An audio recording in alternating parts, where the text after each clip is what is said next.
minasyaitonir rajim. Bismillahirrahmanirrahim. Alhamdulillahirabbil alamin arrahmanir rahim maliki yaumiddin.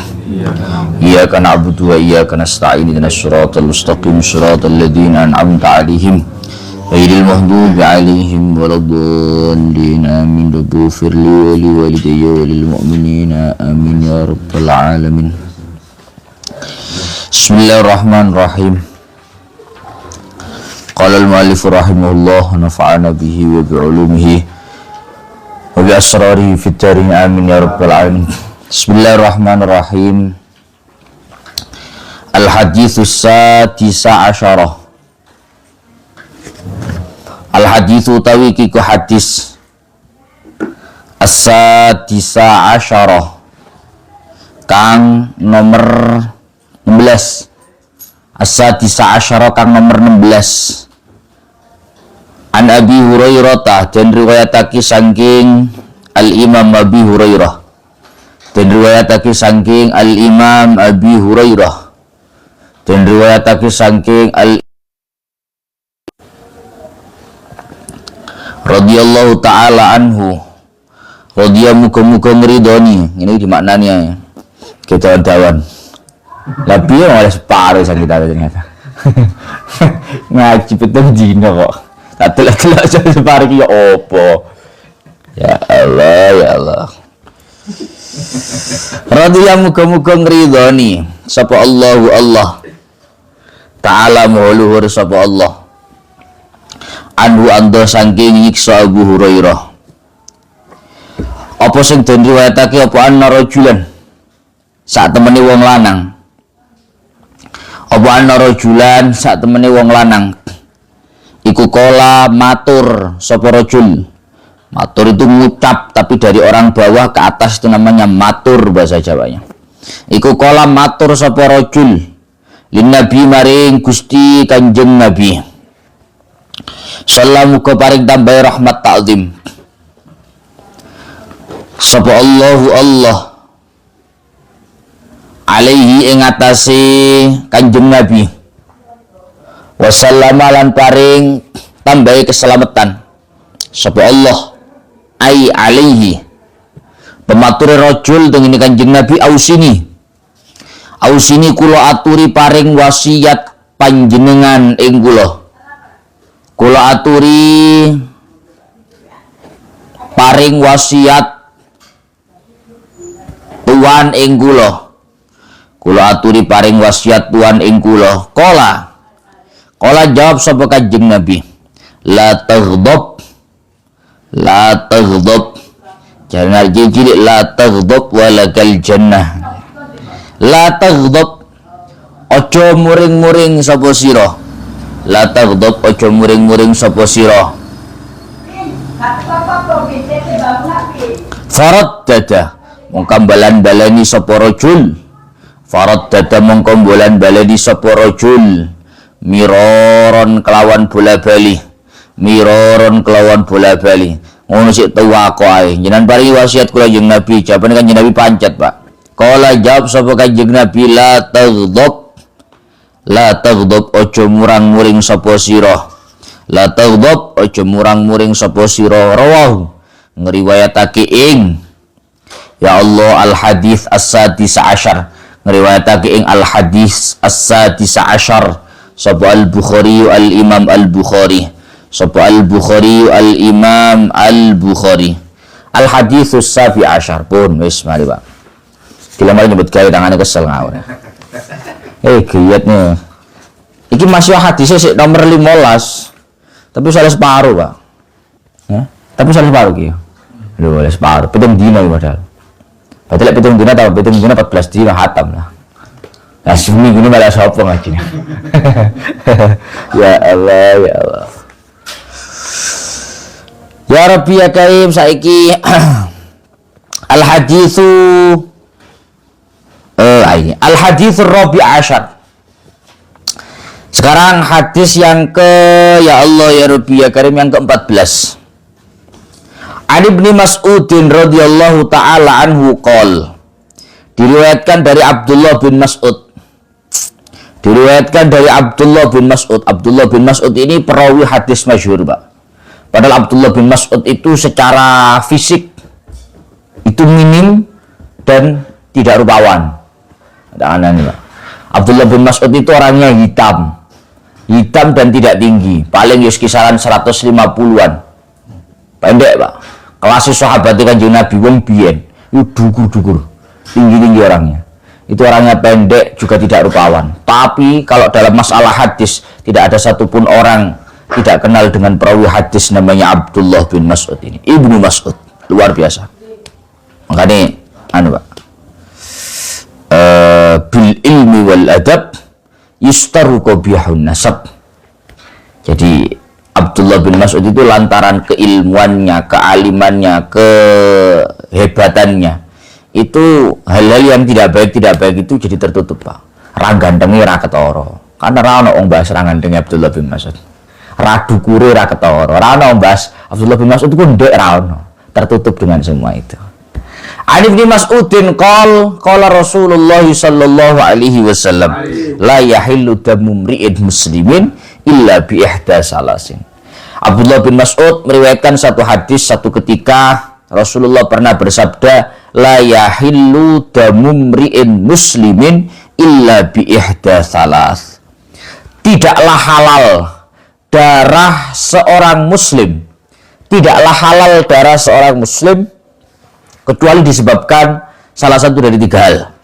Tidaklah dihalalkan, diperbolehkan darahnya seorang muslim kecuali oleh karena salah satu dari tiga hal. Apa saja itu? Yang pertama, as-sayyibuz zani. Yang pertama adalah as-sayyibuz zani. Sayyib itu makna aslinya janda, tapi tidak harus janda, Pak. As-sayyibuz zani itu artinya seseorang yang sudah pernah menikah kemudian berzina. Kok cara kowe ngaji fikih ini namanya zina muhsan. Zina muhsan itu seseorang yang melakukan perzinahan padahal dia sudah melakukan pernikahan, sudah ada dalam hubungan pernikahan. Nah, kamu kalau ngaji fikih, Pak, zina itu dibagi dua. Ada zina muhsan, ada zina ghairu muhsan. Kalau zina ghairu muhsan, ada anak belum pernah nikah, si Joko ataupun masih perawan, kemudian dia berzina, maka kamu kalau ngaji fikih insya Allah dicambuknya 100 kali, dicambuk sebanyak 100 kali. Tapi kalau seseorang sudah pernah menikah kok kemudian dia berzina, maka hukumannya bukan dicambuk 100 kali tapi diranjam sampai mati. Diranjam itu dilempar batu yang ukurannya sedang, Pak, sampai mati. Berarti hukumannya mati, Gus? Iya, pada kesimpulannya dipateni, dibunuh, cuma dengan cara diranjam, dilempar batu. Loh, kenapa kalau orang itu zina padahal dia sudah menikah itu kok dihukum mati, tapi kalau zina belum menikah kok malah nggak dihukum mati? Karena orang kalau sudah menikah kok corona seluruh rasanya, Pak, paham ya? Hah? Kamu kan tidak ngerti rasanya, cara penasaran corona harus pantas, paham ya? Loh, syariat kan realistis, Pak ya.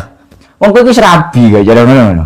Wis dibojo, sudah punya pasangan, usul rasanya ada kesempatan, kok malah telek liane nyapa, gak masuk akal ya dong. Hah? Gak masuk akal. Cara keinginan itu bukan keinginan yang menggebu-gebu seperti orang yang belum pernah merasakan. Sehingga kalau yang melakukan itu muhson, orang yang sudah melakukan pernikahan, maka layak untuk dihukum mati, diranjam sampai mati. Tapi kalau orang yang belum menikah, tidak ada hukuman mati, dicambuk 100 kali. Makanya cara nang kene, as-sayyibuz zani. Tidak halal darahnya seorang muslim, tidak halal darahnya seorang muslim kecuali oleh karena salah satu dari tiga hal. Apa itu? Yang pertama adalah as-sayyib az-zani.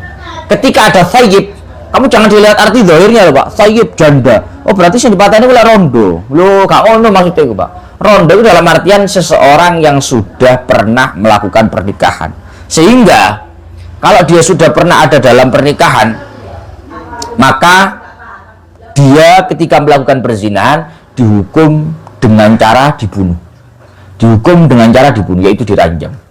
Bukan berarti begini, Pak. Berarti kalau memang begitu, kalau memang orangnya itu halal dibunuh, berarti kalau saya punya teman sudah menikah, kemudian dia itu, ya Allah, berzina, saya bunuh aja, berarti tidak boleh. Itu bukan hak individual, tapi itu haknya pemerintah. Artinya gimana? Loh, katanya halal darahnya. Halal itu ada ada al-gujunya, ada subjeknya, dan ada teknisnya, paham ya? Artinya kalau subjek dan teknisnya tidak sesuai yang diatur syariat, itu pun tidak boleh, sama. Contohnya apa? Contoh, meskipun yang melakukan itu pemerintah, yang memang betul-betul menjadi subjek daripada pembunuhan terhadap seorang laki-laki ataupun seorang perempuan yang sudah pernah menikah kemudian dia berzina, itu pun kalau caranya tidak sesuai dengan syariat tidak boleh, kan harusnya diranjam ya. Diranjam itu dilempar pakai batu kecil-kecil, ditebas aja kelamaan, oh tidak boleh, haram. Karena apa? Karena memang teknis dan subjek ini penting, Pak.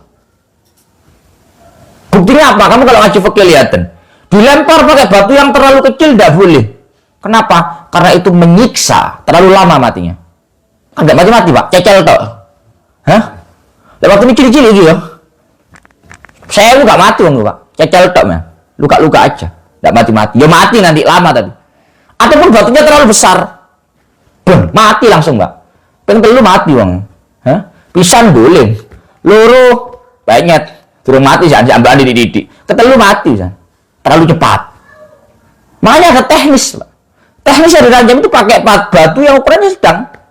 Maka ada teknis dan ada subjek, dan itu harus sesuai dengan aturan syariat. Artinya apa? Ini membahas secara global loh, Pak. Tidak halal darahnya seorang Islam, seorang Muslim kecuali salah satu dari tiga hal. Oleh karena salah satu dari tiga hal. Apa salah satunya? Salah satunya oleh karena seseorang sudah pernah melakukan pernikahan dan dia melakukan perzinahan. Pernah menikah, sudah menikah, kok dia melakukan perzinahan. Oh, ini diranjam sampai mati. Darahnya halal. Wow, ini langsung. Oh, goblok banget. Itu bahaya ngaji hadis gini loh, Pak. Kamu tak kasih tahu, Pak, ya. Jadi salah satu bahayanya qalan Nabi sallallahu alaihi wasallam. Dawuh kan Nabi bener, utakmu sing salah. Paham enggak? Loh, mana juga belum percaya ambek wong wabi-wabi, wong-wong sing ra cetha-cetha ngono. Ini sudah dawuhnya Nabi. Ayo sudah dalil iki lho, Con. Ayo, bener wae. La yahillu damu mri'in muslimin. Tidak halal darahnya seorang muslim illa bi ihda salas. Kecuali karena salah satu dari tiga hal. Yang pertama, janda yang berzina. Ayo enggak latin bacaan kalau orang zina itu. Janda itu zina itu bacaan. Oleh tak gitu. Berdasarkan hadis Nabi nih, enggak oleh, Pak, ngawur ya. Hah? Itu bahayanya orang itu ngaji hadis tanpa didasari tafsir dan penjelasan dari ilmu yang mumpuni. Ora wayahe, ngono awak dhewe cethek. Hah? Wis ngono kuwi bahayane wong ngaji hadis tok, Pak. Jangan ya, aku ketemu orang Wahabi didalili qalan Nabi, ini dawuhnya Kanjeng Nabi. Dawuhnya Kanjeng Nabi benar, sing salah utakmu lho. Hah? Lah kan orang Wahabi aneh, Pak, ya. Buat apa kita ikut ulama, penjelasan ulama, ikut Nabi saja. Loh, lah kowe lho, Pak, ya, saiki ngene. Kamu ikut dawuhnya Kanjeng Nabi diterangke wong Wahabi gelem. Tapi wong Wahabi ngomongnya kowe ojo gelem nuruti ulama jelasno dawuh Kanjeng Nabi. Lho kelasnya beda, Pak, ya. Padha-padha nggawa dawuh Kanjeng Nabi, iki sing nerangno ulama, iki sing nerangno luwak. Lah nyapa percaya luwak? Hah? Lu kan pada ya? Hah? Lu kok cara ngomong nih? Kamu jangan ikut penjelasannya Imam Nawawi, penjelasannya para ulama. Kok usah langsung ikut hadisnya Nabi saja. Lu gak urungannya masa hadisnya Nabi sing jelasnya lambemu. Daripada lambemu yang mending lambene Imam Nawawi aku. Hah? Kan ngono, Pak, ya?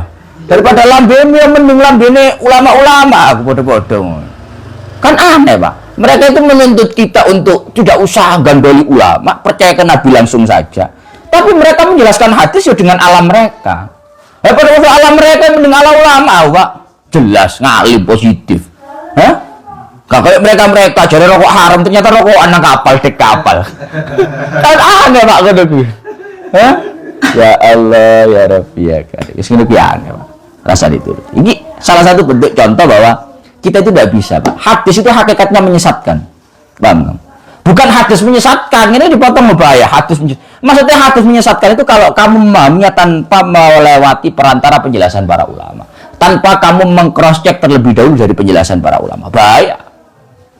Tidak halal darahnya seorang muslim kecuali karena salah satu dari tiga hal. Yang pertama, orang yang berzina yang janda. Berarti kalau zina janda halal darahnya ini. Langsung gue latih. Wah, bahaya, Pak. Tidak bisa seperti itu. Amin. Itu makanya ngaji hadis itu penting, anak syar'i penting, anak penjelasan ulama itu penting. Raisa dua dhewe.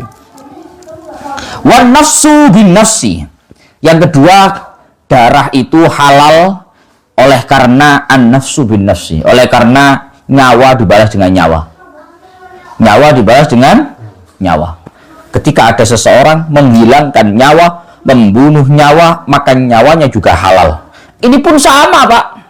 Ada teknis dan ada subjek. Ada teknis, ada subjek. Tidak boleh setiap orang yang melakukan pembunuhan, maka nyawanya halal dibunuh. Akhirnya baca-bacaan yang ini, Pak. Loh, ini bisa-bisa sampai 2 kelompok habis karena ini, Pak. Tapi aku punya kabilah A, kamu punya kabilah B. Ada kabilah saya, mungkin sepeda motoran, entah yang salah siapa, kamu tabrak. Pokoknya mati keluarga saya. Akhirnya an-nafsu bin nafsi, hadisnya jelas. Nyawa dibalas nyawa. Wah, ini nyawa satu orang dari kabilah saya, dari kelompok saya, ini melayang. Berarti halal nyawanya orang itu. Aku juga latih, tak pateni. Tanpa memerdulikan teknis, tanpa memerdulikan subjek, tidak bisa. Akhirnya apa? Golongan gila nggak terima mana? Oh, ini gak roka susu ya apa sing temen maten balik. Ini sampai rong kelompok entek ini, Pak. Karena apa? Tanpa memerdulikan subjek dan teknis. Harusnya kan tidak seperti itu. Makanya kamu kalau ngaji bab pembunuhan yang menyebabkan orang harus dibunuh juga, itu ada teknisnya. Apa teknisnya? Ketika al-qatlunya itu amdan, yang itu adalah mahdul amdi, amdun mahdun. Ketika pembunuhannya itu murni kesengajaan. Orang ngaji fikih kan ngono kuwi. Oh, ki pindo sana kibab ini. Ketika pembunuhan itu akan memunculkan konsekuensi, akan dibunuh juga pelakunya. Ketika pembunuhan itu amdun mahdun, pembunuhan yang murni kesengajaan. Dan itu harus memenuhi 2 kriteria kalau kamu ngaji. Apa 2 kriteria itu? 1, yaitu sasarannya jelas, memang tepat sasaran itu. Yang kedua adalah senjatanya memang pada lumrahnya membunuh. 2 komponen ini harus terpenuhi. 1, tepat sasaran, bukan meleset sasaran. Yang kedua, alatnya memang memenuhi untuk membunuh. Memang biasanya membunuh. Contoh, saya pakai pisau, Pak. Aku golating, delok wong. Ini aku baca arek iki. Jelas, sasarannya memang si A. Saya tusuk dia. Jelas, mati. Ketika mati saya ngomong, saya nggak niat membunuh. Oh, double banyak. Lek gawe lading, sasarannya jelas, ngomong gak niat membunuh, tidak bisa diterima. Ini murni kesengajaan. Kenapa? Karena alatnya mumpuni, kemudian sasarannya juga tepat. Maka itu murni kesengajaan. Kalau murni kesengajaan, entah orang yang ngomong bagaimanapun, dia harus dibunuh. Paham? Ada pembunuhan itu yang tidak seperti itu. Ada pembunuhan murni kesalahan, ada pembunuhan yang semi kesalahan, semi kesengajaan. Contohnya apa? Contohnya yang murni kesalahan adalah ketika tidak tepat sasaran. Kita bawa tembak di hutan. Maksudnya kita mau nembak kuda misalkan. Kita mau nembak kijang misalkan. Nah, kalau teman kita berburu, malah ngide ambil kijangnya, der, mati kok nyenak dia. Ini pembunuhan murni murni kesalahan. Karena tidak tepat sasaran. Sasarannya sebenarnya kijang, tapi kenanya nggak seperti itu. Kemudian yang ketiga, pembunuhan itu ketika semi-semi kesalahan, semi-semi kesengajaan. Jadi tengah-tengah. Apa dia ngomong nih? Apa dia ngomong nih? Kesalahan ini, ya gak kesalahan. Mau dikatakan kesengajaan ini, ya gak kesengajaan. Contohnya apa? Kamu bawa sapu itu, Pak, sapu. Danganannya sapu itu, pegangannya sapu. Itu kan keras, toh, Pak. Tapi kan cara dikepuk kan biasanya gak mati. Hah? Biasanya kan kalau dipukul itu kan gak mati, Pak ya. Salah gak ngono. Oh, kita wambeng ya, tak gawa, Bu. Mati nih, Pak ya. Loh, mati. Saya kan akhirnya ngomong, saya nggak ada membunuh. Loh kan bener, Pak, saya nggak ada membunuh. Kalau saya niat membunuh, nggak pakai sapu, pakai pisau, Pak ya. Alatnya secara bawaan dia tidak bisa membunuh. Tapi sasarannya jelas. Kalau mau dikatakan murni kesengajaan nggak bisa, karena memang sasarannya tepat, tapi alatnya tidak membunuh. Sehingga ini dikatakan semi kesalahan, semi kesengajaan. Ada 3. Memang sedetail itu, Pak. Lah, itu turut pembahasan hadis sih. Pembunuhan yang tidak halal darahnya seorang muslim kecuali karena salah satu dari 3 hal. Salah satunya pembunuhan nyawa harus dibalas dengan nyawa. Itu 3-tiganya kamu masukkan, ya salah total. Ya salah total. Kalau ada guru pegang sapu pukul muridnya, kok ketepaan nyawanya pas entek? Kalau ketepaan nyawanya pas entek ya. Kok cara mesti kan gak mati iki, Pak. Oh, digepuk sapu biasanya gak mati kok. Mati hari ini. Lu nyawanya pas lopet iki mau. Pas entek durung dicek mati. Ya apa ini? Oh harus dibunuh kamu. Lu tidak ada Pak. Dibunuhnya dari mana? Ini bukan pembunuhan murni kesengajaan. Makanya apa? Ngaji hadis ku ikut ono penjelasan. Ra iso. Mau ngene iki ya repot. Ini maksudnya adalah pembunuhan yang murni kesengajaan. Kalau tidak murni kesengajaan tidak bisa. Wa tariku lidinihi al-mufariq lil jamaah. Kemudian yang ketiga, yang halal darahnya itu adalah ketika seseorang itu meninggalkan agamanya dan berpisah dengan kelompoknya, yaitu al-murtad. Al-murtad, orang yang keluar dari agama Islam. Orang yang keluar dari agama Islam. Yes. Orang yang keluar dari agama Islam. Yes.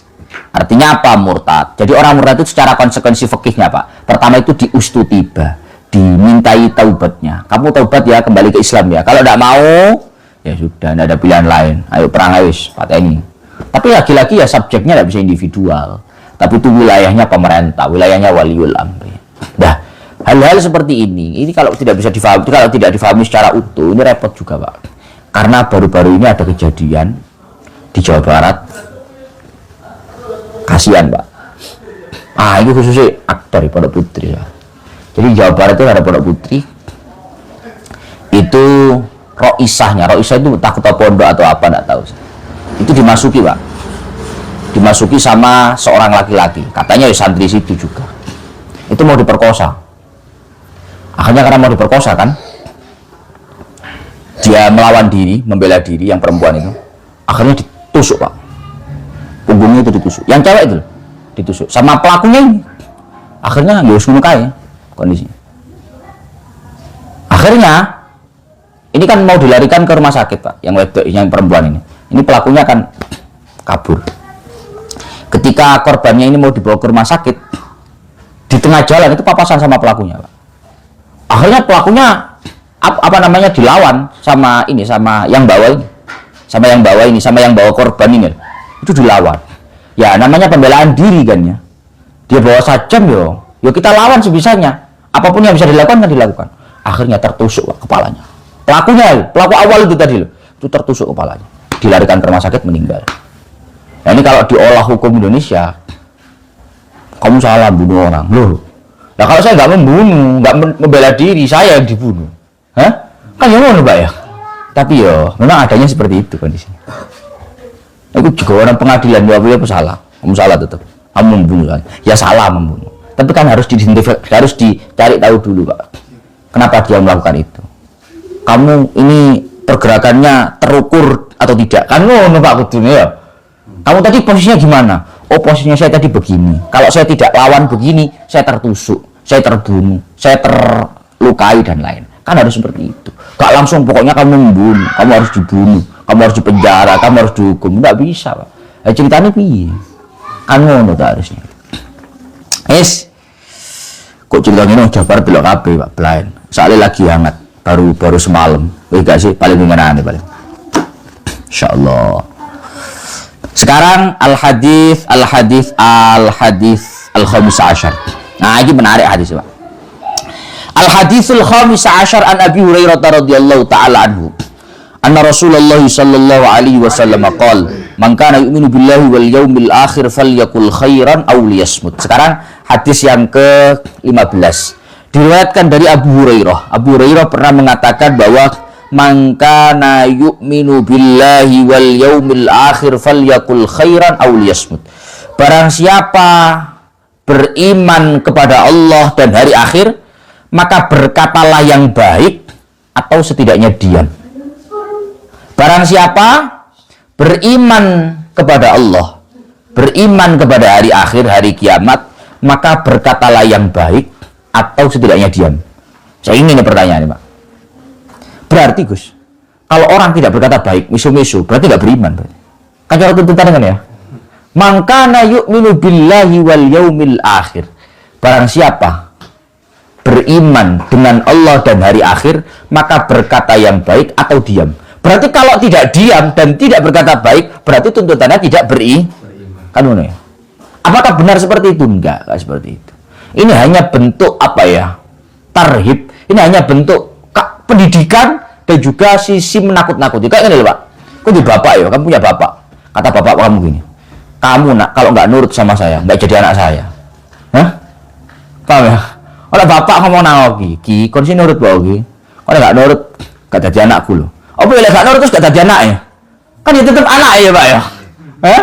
Ya apa nurut gak nurut itu tetep anake. Tapi wong tua ngomong ngono iki rangkanya apa, Pak? Menakut-nakuti agar anak ini melaksanakan apa yang diperintahkan. Bahwa artinya kamu betul-betul menjadi anak saya secara totalitas artinya secara hakikat kamu betul-betul anak saya 100% tatkala kamu nurut dengan saya. Kalau enggak ya anak saya tapi ya 50%. Nah cara mana Pak? Paham ya? Kan cara bapakmu kan rapat ning ngakoni. Iku anakmu ta? Iya anakku tes menunggu model rapati anu. Ya kan oke. Ini sama dengan ini, Pak. Apakah ketika Kanjeng Nabi mengatakan mangkana yu'minu billahi wal yaumil akhir, orang yang beriman dengan Allah dan hari akhir, dia akan berkata yang baik, dan pilihan kedua kalau tidak berkata baik, diam. Apakah orang kalau nggak diam dan nggak berkata baik, melainkan berkata buruk, berarti nggak beriman? Ya tetap beriman. Tetap beriman. Cuma tidak beriman yang secara totalitas sempurna 100%. Berkurang. Tidak 100%. Nah, itu begitu. Nah, saya ingin ini Pak, yang ini juru ini syarai api. Qauluhu man kana yu'minu billahi wal yaumil akhir falyaqul khairan aw liyasmut. Qala Syafi'i. Makna hadis, dawuhnya Imam Syafi'i, makna hadis itu adalah idza arada ayyatakallama falyufakkir. Kalau kamu mau ngomong, ketika seorang manusia itu mau ngomong-ngomong, falyufakkir, maka hendaknya fikir-fikir terlebih dahulu, angan-angan terlebih dahulu. Labe yo syukur plus difikir-fikir terlih dahulu. Fa idza dhahara annahu la dharar alaihi takallama. Kalau memang sudah nyata-nyata jelas-jelas dengan kamu mengomongkan, mengucapkan apa yang mau kamu ucapkan.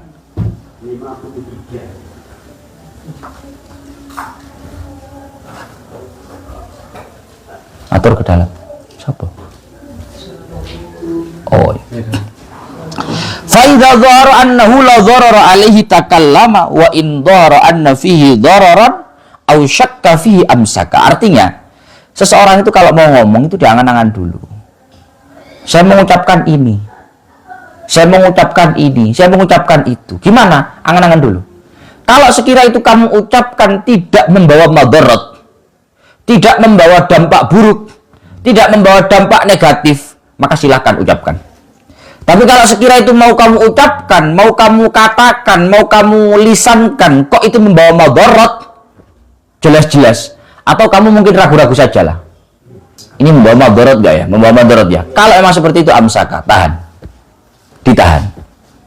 Wa qala al-Imamul Jalil Abu Muhammad Abi Zaid Imamil Malikiyah bil Maghrib fi zamani jami'u adabil khair tatafarra'u min arba'ati ahadis.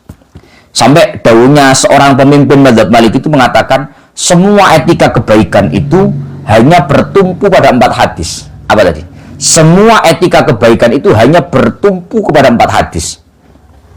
Semua etika kebaikan itu hanya bertumpu pada 4 hadis. Apa hadisnya? Hadis yang pertama adalah man kana yu'minu billahi wal yaumil akhir falyakul khairan aw liyasmut.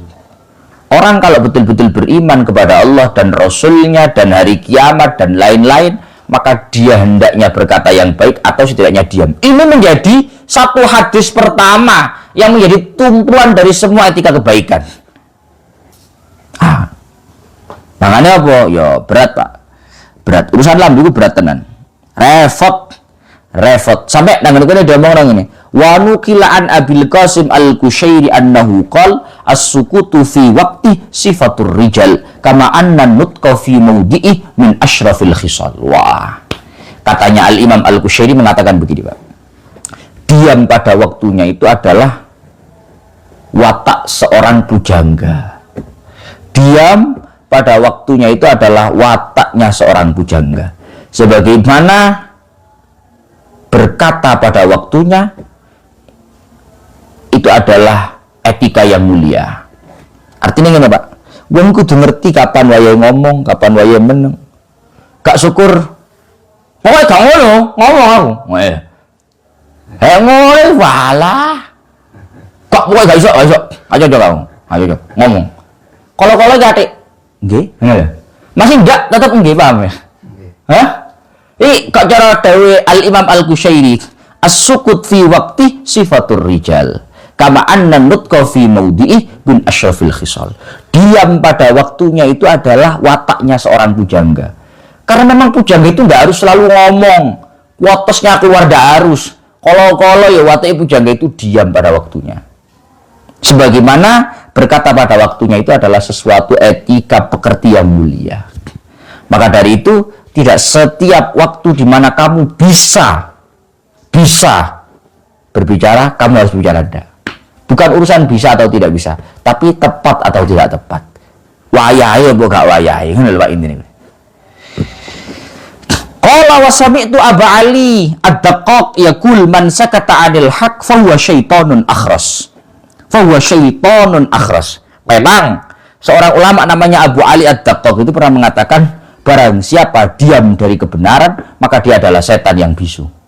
Memang benar, berarti nggak boleh diam, Gus. Iya benar. Wa kadzana qalu fi hilyatil ulama an ghairi wahid wa fi hilyatil awliya annal insan la yanbaghi lahu ay yakhruja min kalami illa ma yahtaju ilaihi kama annahu la yunfiqu min kasbihi illa ma yahtaju ilaihi. Begini, Pak. Daunya kitab Khilyatul Auliya itu ngomong gini. Seorang manusia itu tidak layak baginya keluar dari lisannya sesuatu yang tidak dibutuhkan. Sebagaimana seorang manusia juga tidak akan mengeluarkan dari hartanya sesuatu yang tidak dibutuhkan. Lambe karo dompet anggapan bodoh. Mulut dengan ATM dengan dompet anggaplah sama. Maka kalau kamu nggak mungkin mengeluarkan sesuatu dari dompet kamu, dari ATM kamu, kecuali betul-betul penting dan dibutuhkan, maka mulutmu juga jangan dikeluarkan apapun kecuali jika betul-betul dibutuhkan. Paham? Bukan emang, Pak. Jajan hilang. Gak usah, emang rokok aneh nyantai, gak usah tuku-tuku. Makan. Jadi kita itu akan berurusan dengan itu, akan betul-betul kita itu menghemat, tidak akan mengeluarkan kecuali mayah tajuli, sesuatu yang betul-betul urgent, dibutuhkan, penting. Begitu urusan mulut. Penting orang ngomong. Kalau penting nggak usah. Kalau penting ngomongkan. Kalau nggak usah. Wa qala law kuntum tashtaruna al-kahid lil hafadhah lasakattum an katsirin minal kalam. Baru ya anhu qala min fikhir rajul qillatu kalamihi fi ma la ya'ni. Bahkan dawuh Kanjeng Nabi itu menarik, min fikhir rajul qillatu kalamihi fi ma la ya'ni. Salah satu bentuk kecerdasan, kealiman, kepintaran seseorang adalah tatkala dia diam, tidak terlalu banyak omong terkait hal-hal yang tidak penting untuk dia. Apalagi tidak ditanya. Harus takon ngomong. Waru ya annahu qol al-afiyah fi asyrati ajza tis'atun minha fi sumti illa an dzikrillah wa yuqal man sakata fasalima kamang qala faghanima. Iki apik, Pak. Man sakata fasalima kamang qala faghanima. Man sakata fasalima kamang qala faghanima. Orang yang diam kemudian membawa keselamatan untuk dia. Orang yang diam kemudian diamnya membawa keselamatan untuk dia. Itu seperti orang yang ngomong dan omongannya membawa keuntungan untuk dia. Kok cara gelem total-totalan ini? Apik ndi, Gus? Wong meneng selamat, ambek wong ngomong untung, paham ya? Kalau cara ngomong eblas kan ya bati ya ki ya. Paham ya? Ambek kula meneng Gus tapi selamat, apik ndi? Padha. Man sakata fasalima kamang qala faghanima. Orang yang diam lantas diamnya membawa satu keselamatan untuk dia sama dengan orang yang ngomong lantas membawa keuntungan untuk dia. Sama. Nggak ada yang rugi. Rugi lah aku yang mending ngomong, untung daripada menang masih selamat. Mending ngomong, sama, Pak. Sama. Karena apa? Karena kalau kamu ngomong tidak membawa keselamatan itu juga bahaya. Bahaya loh, Pak. Wah, bahaya tenan. Banyak orang yang karena kesalahan satu ucap itu klarifikasinya 10 kali nggak cukup. Paham? Boleh kau sekali kena ngono kui kari apa kui ngomong? Gak kena ngono kan, Pak? Kasep kan? Paham ya? Kenapa saya kemarin ngomong gitu? Ini sudah nggak ada kenapa, Pak. Terlanjur kasep ya. Waktu sudah nggak bisa diputar lagi. Kalau saya ikar Pak ngedok ya, nyapong ngedok, kari nyapong ngedok. Maka orang itu ya pentingnya itu diam. La taufulan sababal kalami wa waqtahu. Cara cari napa kena to menapa lali ya. Ya Allah ya Rabbi ya Karim. Wa qila li ba'dihim lima lazim ta'as-sukut. Sampai satu ketika ada ulama itu ditanya, lima lazim ta'as-sukut. Sampe nyapa to kok bidek ae? Kamu kenapa kok diam aja? Kowe kok mau menengnya membidek ae? Maka kata orang itu, li'anni lam andam 'alas sukuti qat. Karena aku tidak pernah merasakan penyesalan atas diamku. Aku enggak tahu meneng terus betul enggak tahu. Ngapa aku iki meneng? Gak ono ngono. Sing ono iki nyapa aku iki ngono lho. Walakin qad nadimtu 'alal kalami mirara. Justru orang itu lebih banyak menyesal karena ngomong dan tidak pernah merasakan penyesalan karena diam. Iya Pak. Ini masa enak ngomongnya. Ngapa aku ini meneng ngono? Gak ono. Sing ngapa aku ini ngomong? Kenapa saya kemarin ngomong begini? Gak ono. Kenapa saya diam? Tidak ada. Andai kata ada, orang diam itu tidak ada bentuk penyesalan sebesar orang menyesal karena ngomong. Paham ya? Ya mungkin tetap ada penyesalan, tapi tidak sebesar orang menyesal karena ngomong. Wa mimma qila jarhul lisan ka jarhil yad. Bahkan ada satu makalah jarhul lisan ka jarhil yad. Luka karena lisan itu seperti luka seperti tangan. Bahkan lebih bakal menurut saya. Aku bolak-balik ngomong naam. Orang itu dipukul pakai tangan. Benjut paling sedina rong dino. Paham? Lukanya, memarnya, bengkaknya sehari, 2 hari, 3 hari, 4 hari, 5 hari. Putus pisan setahun waras, Pak. Patah sekalipun 1 tahun itu beres, sembuh. Tapi kalau luka karena lisan, weling aku jan. Aku ben tau ngomong aku ngene gak enak arek. Ya ngomong. Weling aku saya. Mas sampe tuku aku weling. Mas pekon-pekon omongane aku sik eling aku. Weling apa ora kowe? Hah? Atik pas iku gaya ngomongnya aku iki apa aku eling jan. Gak enake gaya ngomongin mimik wajahnya gimana lah. Weling aku sama saiki. Jare pekon sampean, pekon tapi urusan iki gak pekon aku. Gak pekon aku. Lho ki tenanan, Pak. Jadi kok cara ono ulama ngomong jarhul lisan ka jarhil yad. Luka karena mulut itu sama dengan luka karena tangan. Oleh aku gak ngono, Pak. Jarhul lisan itu alamu min jarhil yad. Luka karena lisan itu jauh lebih menyakitkan daripada luka karena tangan. Iya, Pak. Soalnya dihantem wong 10, paling sedina, 2 dina, seminggu, sak wulan, setahun mentok sembuh dia. Sembuh dari luka karena dipukul oleh tangan. Tapi kalau oleh karena mulut, jangankan 10 orang, terlalu banyak, 1 orang saja ngomong, wah gak enak. Cara Gilang apa? Ora di apa-apa gebel. Ono ngomong kayak ngono. Gilang sampai besok lho ngomongan kayak gini. Paham? Hah? Sakitnya omongan itu sampai kapanpun akan terkenang. Bahkan nadanya tinggi, volumenya sak pira eling, Pak. Pak Bro. Hah? Oh lho aku. Tempone nadanya cara kowe prakteknya nang kancamu. Kuwi persis kayak ngono kuwi. Karena itu menunjukkan bahwa luka itu betul-betul mendalam dalam hati kamu. Hah? Volume lho eling aku. Iku cara volume apa sak pira kuwi? Iku rolikur setengah iki. Sampai iso ngono kuwi. Iki saking ilinge, Pak. Ngono kuwi. Gaya intonasinya, gaya mimiknya, hafal betul. Kuwi mau sak lokasi-lokasi lho tenger paling. Biyen nang ngomong, nang kene biyen. Iku ben gak ngene iki nggone. Iku ben ngene. Memorinya itu terekam betul di sini. Karena apa? Jarhul lisan itu alamu min jarhil yad. Luka karena lisan itu jauh lebih parah daripada luka karena mulut. Daripada luka karena tangan. Makanya, kudu hati-hati tenan. Rasakan, Pak. Pemana arek enom saiki? Anak muda yang mentalnya cupu-cupu gitu, Pak. Lah biyen gojlokan biasa, Pak. Hah? Wong tuwa biyen gojlokan biasa wae. Anak muda sekarang, Pak, wah, kesentik omongan didik tes gak gombol. Gak gombol, Pak. Gak keluar rumah dia. Introvert seketika. Hah? Loh iya, Pak, kasihan. Jangan. Kasihan. Kadar itu, yes ngono kuwi lah, Pak. Jangan seperti itu. Kasihan. Wa qila al-lisanu kalbun akur in khalla anhu aqara. Wa ruwi an Ali radhiyallahu anhu yamutul fata min asratin min lisanihi wa laysa yamutul mar'u min asratir rijli. Sampai Sayyidina Ali itu berkata dalam syairnya, seseorang akan mati karena terpleset bibirnya, mulutnya, dan seseorang tidak akan mati karena terpleset kakinya. Kamu motoran atau kamu jalan kaki, jatuh dari tangga, meskipun itu 200 tangga, paling mentok sikil kamu merotol, Pak, nggak mati tapi patah-patah kaki kamu. Mentok orang itu kalau terpleset, ya kakinya patah, kakinya sakit gitu saja. Tapi orang itu kalau yang terpleset bibirnya, wala Bukan cuma Pak, sampai mati Pak, bahaya. Kamu punya rival, kamu gak cocok sama dia, ngomong gak cocok. Wow, itu kalau orangnya besar, nyawa pembunuh bayaran kamu dibunuh. Karena apa? Karena urusan bibir, bahaya betul. Pak, gak terima apa ya, bilang ngomong gak enak nih, kok ngeladeng ya? Ya, paham gak? Hah? Itu karena mulut, bahaya betul mulut itu. Bahaya betul. Fa'asratuhu min fihi turma biroksi wa asratuhu birrijli tubra alal mahili. Ya Allah, kira sampai. Kemudian lanjutannya hadis, man kana yu'minu billahi wal yawmil akhir falyukrim jarahu.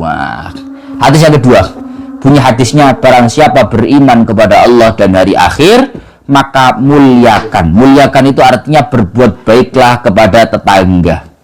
Berbuatlah baiklah kepada tetangga. Ini syarah hadis ya Pak. Wa qad qala mazala Jibrilu yusini bil jar hatta dhanantu annahu sayuwarrithu. Kanjeng Nabi itu Pak tidak henti-hentinya diingatkan, diwarningkan oleh malaikat Jibril terkait masalah tetangga. Kanjeng Nabi bolak-balik berkali-kali didatangi malaikat Jibril, diwasiati, dipeseni tentang masalah tetangga. Sampai kanjeng Nabi itu berpikir begini, kira-kira tetanggaku besok dapat warisan dari aku mungkin. Kok apa maksudnya Pak? Itu menunjukkan bahwa betapa seringnya Jibril itu datang ke Nabi untuk mengingatkan perihal urusan tetangga. Sampai kanjeng Nabi itu menyangka bahwa tetangga akan mendapatkan warisan dari kanjeng Nabi. Sampai berhak untuk diperilakui baik oleh kanjeng Nabi. Itu menunjukkan apa? Menunjukkan bahwa tetangga itu urusannya luar biasa. Luar biasa. Maka dari itu, tetangga itu Pak, kita dengan tetangga itu urusannya begini. Bukan cuma kaful adha, tapi juga ihtimalul adha. Apa tadi? Bukan cuma kaful adha, tapi juga ihtimalul adha. Kita kepada tetangga itu, supaya kita itu tidak termasuk seorang tetangga yang buruk, itu kita harus dua hal. Bukan cuma kaful adha, bukan cuma tidak menyakiti, tapi juga ihtimalul adha. Juga harus siap menanggung rasa disakiti. Paham? Karena kadang begini Pak, urusan tetangga itu yang sulit bukan kita tidak menyakiti, tapi kita harus terus-terusan merasa paham ya? Kita kan nih harus itu sulit Pak. Jadi urusan tetangga itu bukan cuma kita kaful adha, saya loh gak pernah menyakiti dia. Bukan cuma itu Mas. Kamu kalau ada tetangga kamu menyakiti kamu, ngomong gak enak ke kamu, menyakiti kamu, gak apa-apa. Ayo deh. Hah? Maka saya ngomong ke kamu, urusan tetangga itu bukan cuma kaful adha, tapi juga ihtimalul adha. Kalau kaful adha itu artinya menahan, tidak menyakiti, tidak mengganggu, tidak menyakiti tetangga. Mungkin itu kamu bisa. Yang kedua ini, loh kalau gak apa-apa loh, kok sedure gak terima lah. Itu memang beratnya Pak. Karena memang kewajiban kita, keharusan kita kepada tetangga itu bukan cuma tidak menyakiti, tapi juga menahan diri, melegowokan diri ketika kita nah siapa itu kuy? Biasanya uang ini ranya apa? Tonggo apa tomat sing malah enak, paham? Loh, oke tinggi langsung. Kok gagah? Oke langsung tinggi ya. Ya kami tak kandani Pak, ini kenyataan Pak. Hidup itu harus, maksudnya gini loh Pak. Kamu jangan heran kalau Nabi itu sampai pesan seperti ini. Itu menunjukkan saking urgent dan penting. Memang kemana Nabi? Justru kadang prosoku yo, urip iki nyaman-nyaman wae, nyekel duit yo, bayaran yo ono, duit sembarang kalir. Orang bisa gak enak aja. Kenapa? Urusan tetangga. Paham kamu? Hah? Gitu ya? Oke, kamu gimana ini? Gak enak tapi. Ya Allah, ya Allah. Jadi duit ya prosoku nyekel. Kehidupan sudah serba enak lah pokoknya. Keluarga harmonis, sakinah mawaddah warahmah. Tidak kurang-kurang satu apa. Bantuan tidak kurang-kurang. Semuanya ada. Situ tak urip enggak enak ganjel. Tonggo. Kok ngene lho Gusti? Kok gak paket lengkap ya sak toko mobil. Lah ambane lek lengkap udah paket lengkap. Ya kudu ana sithik sing ngono kuwi Gusti. Hah? Ya mesti ono. Wis biasa Pak yang seperti tidak usah heran kamu. Jadi aku ki ya Allah, rezeki gak kurang-kurang. Anak alhamdulillah solih-solihah. Keluarga sakinah mawaddah warahmah. Anak yang nurut dikongkon ngaji. Tapi anak sing kurang Gusti tunggal Gusti. Panggira mboten cocok Gusti. Paket lengkap mboten Gusti. Aku enak wae. Gak ana cintane ngene kuwi, Mbah. Biasa ngono. Hah?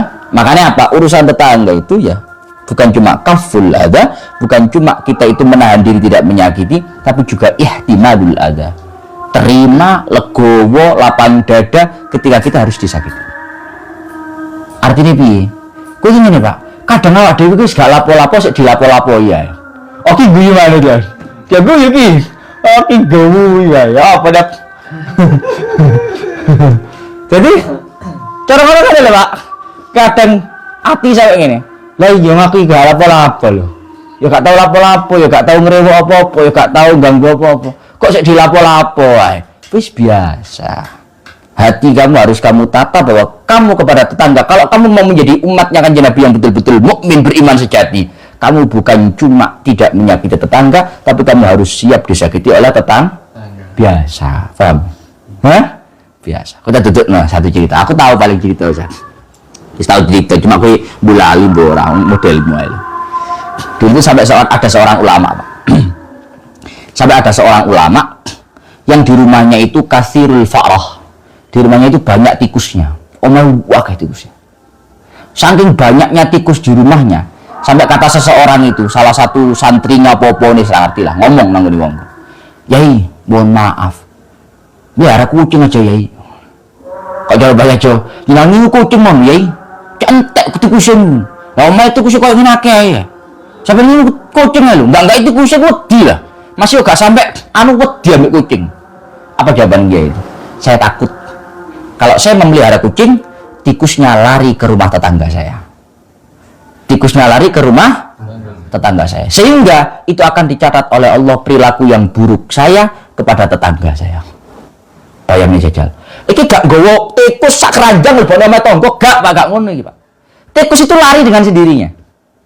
Itu saja ulama itu takut bahwa itu dicatat sebagai perilaku buruk seorang kita kepada tetangga.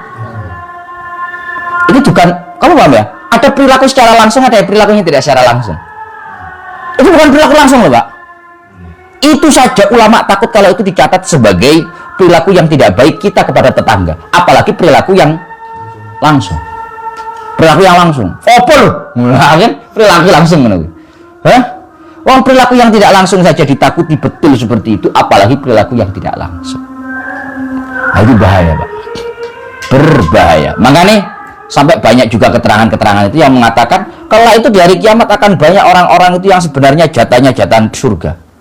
Tapi ketika mau masuk surga, dia tertahan, tidak bisa. Dicegat. Siapa yang nyegat tonggo nih? Hah? Siapa yang menyegel pintu surga? Tetangganya. Orang ini dulu ketika di dunia tidak melaksanakan hak-haknya sebagai tetangga, berperilaku baik, tidak mengganggu, tidak mengusik kepada saya selaku tetangganya. Pasti menuju surga, Pak. Urusan tong, maka kalau kamu meskipun kamu tidak bisa berbuat baik kepada tetangga, setidaknya jangan berperilaku buruk. Kalau urusan perilaku baik itu sulit, Pak. Kamu kalau nggak percaya, lihatkan hadis-hadisnya urusan tetangga itu. Salah satu yang paling sulit, jangan pernah tetanggamu bau masakan dari rumahmu tanpa kamu membawakan untuknya. Lah saiki, Pak, dikai masak ses, ya aku Pak tanggane Pak yo. Lah kamu piye ya?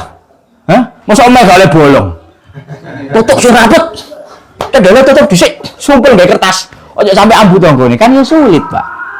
Ya, meskipun tidak seperti itu, meskipun kita tidak bisa seperti yang diterangkan itu, setidaknya kita tidak sampai menyakiti, gak sampai ngiming-ngiming, Pak.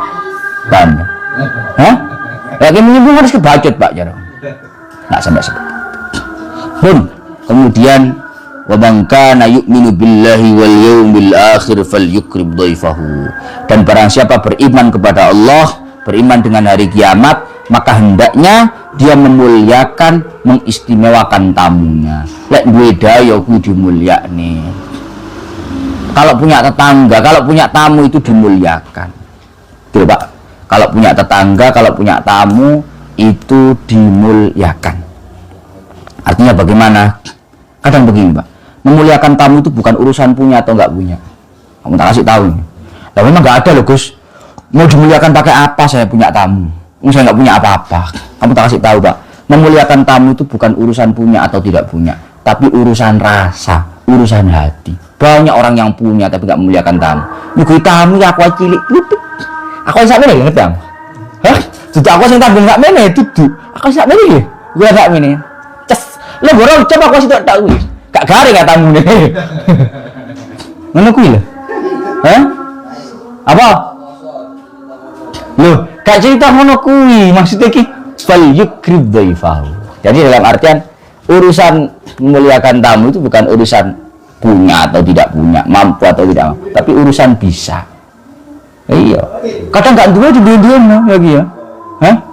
Jangan ya gak ono, tapi di anak-anak sampai utang-utang kelakon, Pak. Saking kepingin gati mulia menanggone tamu. Itu fal yukrim dhaifahu. Tapi ya dadi tamu ya cok model ngono ya.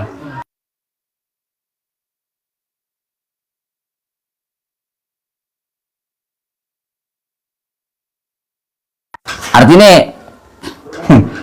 ya dewe-dewe lho Pak. Cara hati sih dewe-dewe. Hah? Dewe-dewe. Gak kok kowe dadi tamu terus kowe ngomong nang sing duwe omah, "Mangkana yu'minu billahi wal yaumil akhir." Fal yukrim dhaifahu. Gak pati iman nek gak mulia. Lah ya gak ngono ya. Kuwi hadis digawe awakmu lek ditamoni wong. Ngono lho. Gak digawe awakmu dalili lek awakmu namune wong. Ngono lho. Artinya stopnya masing-masing. Kalau kamu sedang jadi tamu orang, ya kamu harus sadar diri bahwa tamu itu bagaimanapun ya pendak.